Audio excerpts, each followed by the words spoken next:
లోకేష్ గారిని ఎప్పుడు కలిసారా? కలిస్తే ఫస్ట్ ఏం మాట్లాడారు, ఆయన మీతో ఏం మాట్లాడారు?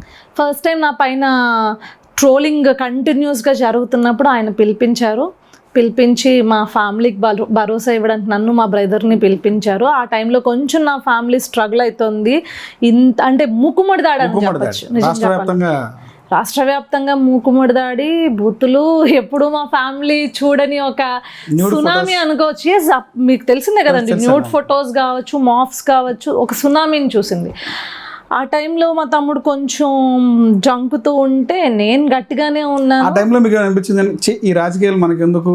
ఏమనిపించలేదు. నేను దిగేటప్పుడే నాకు టోటల్గా ఫస్ట్ వీడియో ట్రోలింగ్కే నాకు టోటల్గా అర్థమైపోయింది, ఇది గ్రౌండ్ ఇలానే ఉంటుంది, ఈ గ్రౌండ్లో మనం ఆడాలంతే, ఎలా ఆడాలో నువ్వే ఫిక్స్ అవ్వాలి.